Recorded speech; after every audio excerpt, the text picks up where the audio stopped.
Nehru select हुए, Indira select हुई, Rajiv select हुए, राहुल सेलेक्ट हुए, सोनिया पहले सेलेक्ट हुई, फिर बाद में वो इलेक्ट हुई। 137 साल से कांग्रेस की गाड़ी चल रही है, लेकिन ड्राइविंग सीट पर बैठने के लिए इम्तिहान कई कई सालों के बाद होते हैं।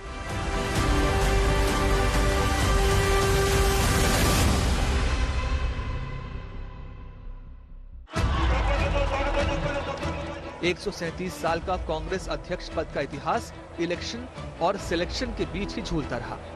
अब देश की सबसे पुरानी पार्टी में कई सालों बाद एक बार फिर अध्यक्ष पद का इलेक्शन आया है। चुनाव अपने स्थान पर है, चुनाव होंगे 17 तारीख को। चुनाव एक लोकतांत्रिक प्रणाली है। कांग्रेस एकमात्र पॉलिटिकल पार्टी है जिसमें अध्यक्ष पद के लिए चुनाव के लिए एक प्रणाली है, एक सिस्टम है, एक प्रक्रिया है। वो 17 तारीख को चुनाव होंगे। आप देखेंगे कि जिन सब लोगों ने अपना पूरा जीवन कांग्रेस पार्टी में व्यतीत किया है वो सारे आज यहाँ पे हैं। श्रीमती सोनिया गांधी जी हम सबकी प्रेरणा स्रोत हैं।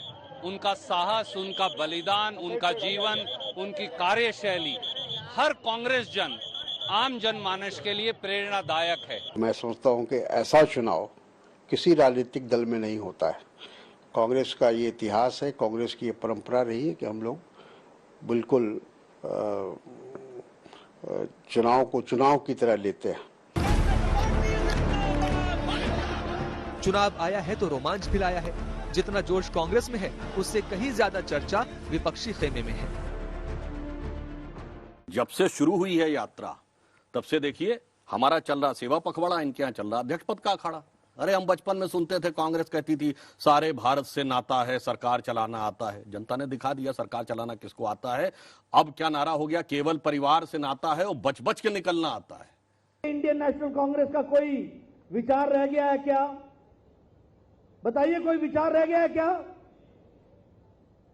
विचारशील पार्टी अगर कोई है और विचारों के प्रति समर्पित पार्टी है तो वो भारतीय जनता पार्टी है। ये इनके अध्यक्ष हैं, ये इनके अध्यक्ष हैं जेपी नड्डा जी। एक लाइन का आया था कि इनको अध्यक्ष पद कुछ सालों के लिए और मिल गया है। कहां से नॉमिनेट हुए, किस इकाई ने नाम लिया, किसने बम्पर वोट से जीते, ये मैं जरूर जानना चाहूंगी हमारे अध्यक्ष के अखाड़े को लेकर। अशोक गहलोत को तैयार किया था, फिर वापस गया। अब 3 जने जो है उसमें कोई अथॉरिटी कांग्रेस की कोई बची नहीं है। एक तरफ 80 साल के मल्लिकार्जुन खड़गे हैं तो दूसरी तरफ 66 साल के शशि थरूर हैं। गांधी परिवार ऑफिशियली इससे दूर है। मैं गांधी परिवार से बात की, उन्होंने मुझे कहा, सोनिया गांधी जी, पूर्व अध्यक्ष राहुल गांधी जी, प्रियंका, सारे ने कहा देखिए हमारे पास कोई ऐसे आधिकारिक उम्मीदवार नहीं है, हम खुद तो निष्पक्ष रहेंगे और आप आगे हिम्मत से लड़िए। तो मैं इसी स्पिरिट में मैं आगे चला हूँ।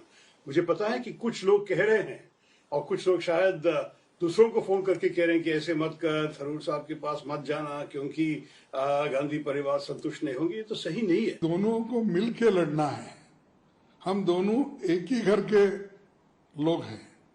जब एक ही घर के लोग हैं, एक दूसरे के खिलाफ कौन लड़ने का सवाल नहीं है। हम दोनों मिलके उनके खिलाफ लड़े।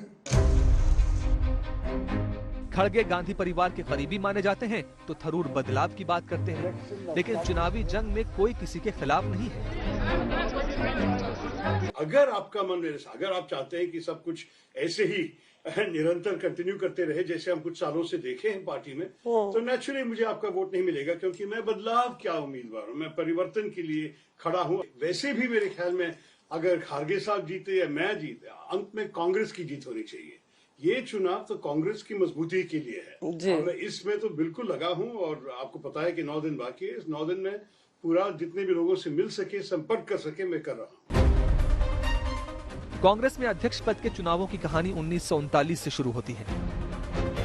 1939 में अध्यक्ष पद के लिए नेताजी सुभाष चंद्र बोस और पट्टाभी सीतारमैया आमने सामने थे। 1950 में जेबी कृपलानी और पुरुषोत्तम दास टंडन के बीच मुकाबला हुआ। 1997 में एक कुर्सी के 3 दावेदार बने। मुकाबला त्रिकोणीय हुआ। सीताराम केसरी बनाम शरद पवार बनाम राजेश पायलट। 2000 में कुर्सी की लड़ाई जितेंद्र प्रसाद और सोनिया गांधी पर आई। अब एक बार फिर कांग्रेस में अध्यक्ष पद के चुनाव का बिगुल बज गया है।